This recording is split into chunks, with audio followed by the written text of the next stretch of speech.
ou que l'instrumentalisation du droit n'intervienne à nouveau. Le gouvernement est aujourd'hui face à un dilemme. Poursuivre dans une voie sans issue délétère ou cesser ces ruptures avec son propre ordre constitutionnel qui ont amené au chaos, à la sauvagerie et à la mort. Nous avons, vous le savez, entamé des poursuites, non seulement à la Cour pénale internationale, mais en France. Le sort de celle-ci et de cette élection déterminera la possibilité pour de nombreux Sénégalais qui se sont compromis avec les pouvoirs actuels de pouvoir continuer à se déplacer en dehors de ce territoire et tout simplement de continuer à exercer en liberté. Nous appelons donc le gouvernement sénégalais à la responsabilité, non seulement pour le peuple sénégalais, mais aussi pour tous ceux qui se sont compromis dans cette période et qui risquent de lourdes conséquences si la situation se prolonge.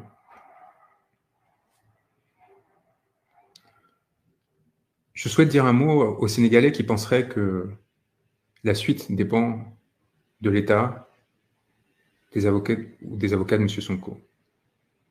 Ce qui s'est passé à Ziguinchor n'a été permis que grâce à une mobilisation populaire massive et par la démonstration renouvelée que le peuple n'acceptera pas de se laisser piétiner, que le peuple n'acceptera pas que ces élections aient lieu sans la participation de M. Sonko, et que le peuple sera prêt à tirer toutes les conséquences d'une violation de ses droits afin de se faire respecter. Il est donc essentiel que dans la perspective des prochaines échéances, cette mobilisation se maintienne, et le courage et la créativité de ceux qui, malgré les interdictions systématiques de manifestation, malgré l'existence de 1500 prisonniers politiques sur ce territoire, ont continué à trouver de nouvelles voies pour démontrer leur soutien à M. Sonko et plus généralement à la démocratie, est crucial, que ce soit par la démonstration systématique de cet engagement au sein de manifestations publiques, comme lors des matchs de football, ou à travers la mobilisation sur les réseaux sociaux et enfin les mobilisations populaires sur le terrain, il apparaît essentiel et cardinal que vous continuiez, par fidélité aussi, pour les sacrifices qui ont été mis en œuvre par M. Sonko pour défendre les intérêts de cette population.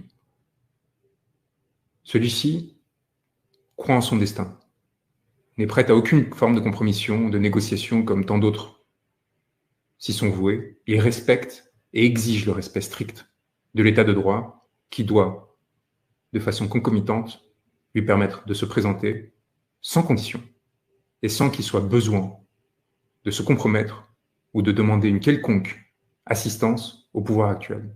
C'est donc un appel solennel à celui-ci, à respecter ses propres règles et à s'engager sur la voie de la normalisation de la situation politique que nous passons maintenant.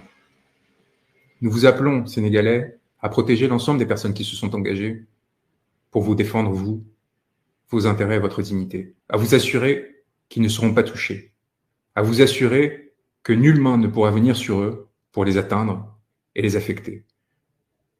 Depuis Paris, depuis les Comores, mon confrère Saïd Larifou exerce et a fait le déplacement jusqu'à Ziguinchor pour montrer encore une fois l'importance et l'attachement qu'une grande partie de la communauté internationale a pour cette affaire. Des Antilles, où ma consoeur Lorenza Bourjac et Maître Tacita agissent. Des institutions internationales de Madrid, où nous avons été reçus pour mettre en place une série de mobilisations afin de restaurer l'état de droit et la démocratie sénégalaise. Nous vous assurons que nous resterons à vos côtés et que nous continuerons à nous battre pour peu que vous aussi, vous restiez mobilisés. Nous appelons enfin les magistrats et les hauts fonctionnaires qui seraient inquiets des conséquences qui pourraient y avoir sur leur carrière, dans le cas où ils respectaient le droit et l'appliquaient, plutôt que de se soumettre aux instructions politiques et inacceptables du pouvoir en place. Nous appelons d'une part à se rappeler de leur serment, de la nécessaire dignité avec laquelle ils doivent exercer. Nous appelons aussi de façon plus pragmatique à se rappeler que dans quelques mois, ce pouvoir s'effondrera s'il cesse de respecter ses propres principes. Sans Ousmane Sonko, en février 2024, il n'y aura pas d'élection. Il n'y aura pas d'élection parce que le droit, le strict droit, exige qu'il puisse se présenter. Et nous rappelons que les procédures que nous avons enclenchées ne sont pas complètes. et que toute compromission de la part de forces institutionnelles qui viendraient détourner le droit de façon évidente, dans le but de complaire au pouvoir actuel, feront l'objet de poursuites supplémentaires et amèneront à des conséquences qui pourront, encore une fois, toute leur vie, les poursuivre.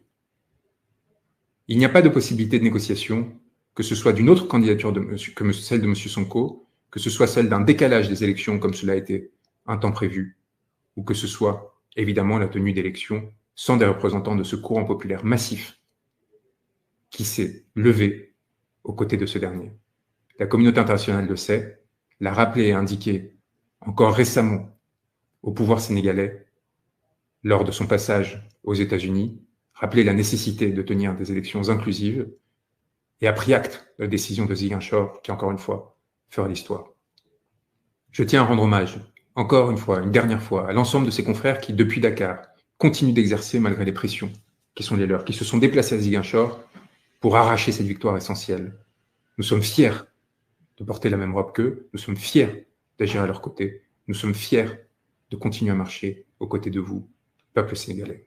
Je vous remercie pour votre engagement, je vous dis que cette victoire est vôtre et qu'il faudra maintenant la confirmer, que ce sera une affaire de quelques jours, que nous irons demander dès obtention de la décision les formulaires de parrainage au sein de la direction générale des élections et que nous continuerons à nous battre en mettant en place l'ensemble des procédures judiciaires, mais aussi politiques nécessaires aux fins du respect du droit de M. Sonko.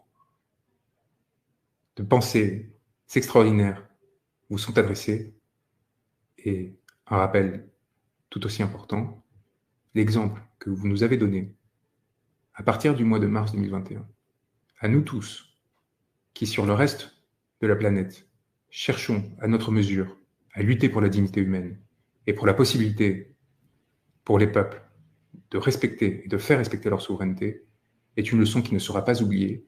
Vous êtes à quelques pas de la victoire, d'une victoire qui démontrera qu'à travers le droit, qu'à travers la paix, il est possible de changer le destin de millions d'êtres humains. Nous vous engageons à ne rien lâcher.